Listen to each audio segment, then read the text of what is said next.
Hello everybody, I'm Catriona Morten, I'm a sensory-motor psychotherapist, and today I'd like to talk to you about avoidance.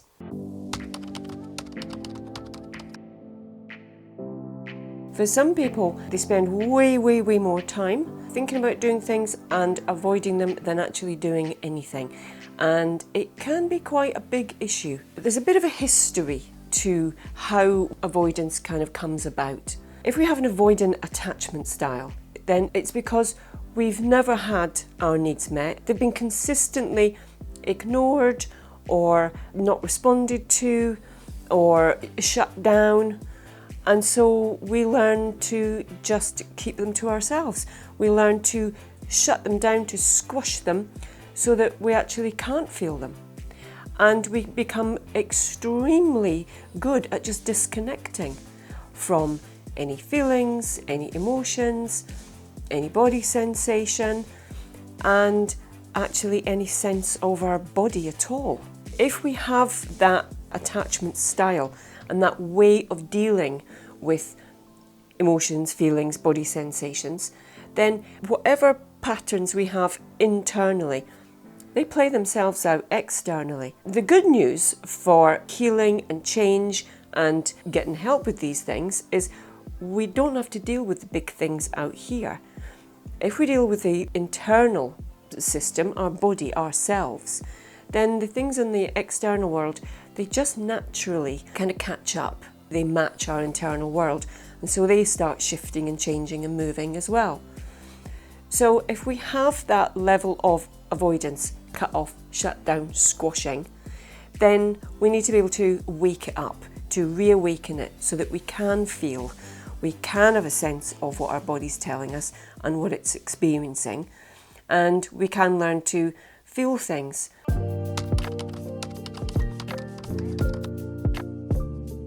If we can't feel sensation, then we can't feel feelings.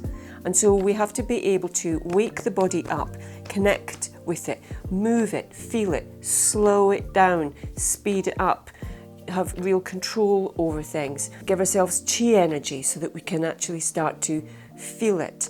When we can start to feel things in our body, then it's a natural progression that we start to be able to sense in and connect with and feel emotions. Even the most avoidant of people have things that impact on them. And for a lot of my clients, when they're going through a really tough time, either it's anger that's spilling out or it's pain and loss, bereavement, fear, anxiety, whatever it is, when it gets to a certain level, we all feel it. It makes itself known. And for very avoidant people, having that level of emotion and body sensation can feel incredibly dysregulating and alarming. Often what they're asking of me is, what can they do about it? How can they help? What needs to happen? What needs to change? What they're actually asking me to do is make it go away for them. Can you make these feelings go away? I don't like them. I don't want to feel them. I can't cope with them. I can't handle them. What can I do to make them go away? If they're that alarming and shocking, then people will use self-harm. They'll use drugs. They'll use alcohol, cigarettes, sex, shopping, all kinds of things to distract them, to connect with something else so that they avoid what's going on in their body. The more we can learn to tolerate and feel, beginning with small sensations, small bits of feelings and emotion, the more we actually retrain ourselves to be able to do that and to increase our capacity to do that and to get trust in a body that we're not going to die from crying, we're not going to fall into this pit of despair, that actually we're going to be able to function.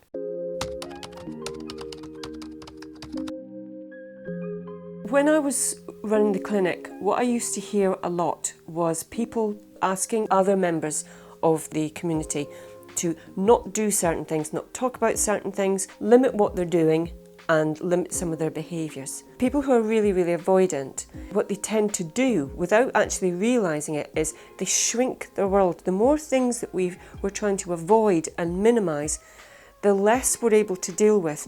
The more we shrink our world, the harder it is to get back out there. if we were to shrink our world so much that the only place we could be was in a cupboard with the door shut, well, it's going to be really, really hard to get out of that cupboard, to open that door and come back out again. The more we shrink our world, the harder it is to deal with things, let alone have expansion into it. And it can be incredibly limiting. And if we keep avoiding, then what we can do becomes less. You know, very avoidant people, if you ask them, what was life like 10 years ago? Their life would have been a lot more expansive 10 years ago. They'd have been able to do so much more. And what I used to hear a lot, and I still hear a lot from some of my clients, it's like, I find that very triggering. And so the message for that is, don't do that, it's very triggering. Well, how about if we worked on that so it wasn't so triggering? Because again, it's just a way of trying to squash everything down, minimizing everybody else's behaviour, and it can be very controlling. If we're with someone who is a massive avoider and is trying to restrict the impact that things are having on them, then we can feel like we're walking on eggshells around them so as not to upset them or trigger them. We become very limited ourselves.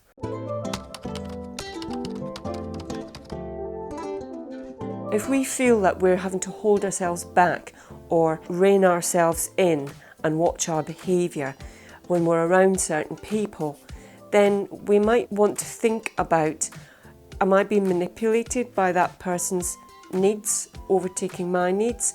And is there a way that I can be expansive and be myself, just be how I want to be, without that impacting on the other person?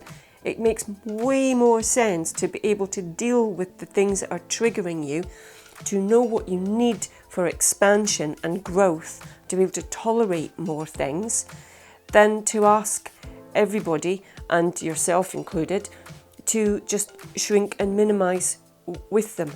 Otherwise, everybody in a household ends up being much smaller versions of themselves, which that's not a good quality of life. What we want is making the most of everything, having a huge choice of things that we can do, not avoiding things because we're triggered by it or it has an impact on us, but to be able to do the things that we want to do.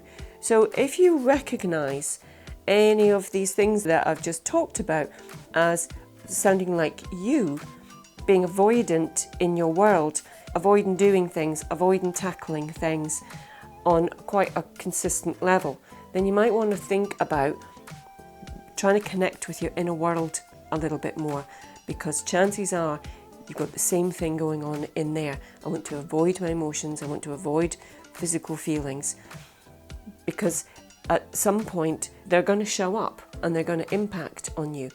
And the wider a window of tolerance we can have for that, the more capacity we have to cope with things. So the world isn't as impacting on us. When we work on in here, the things out there just become more manageable. This is the best place to work on things that are affecting us out there.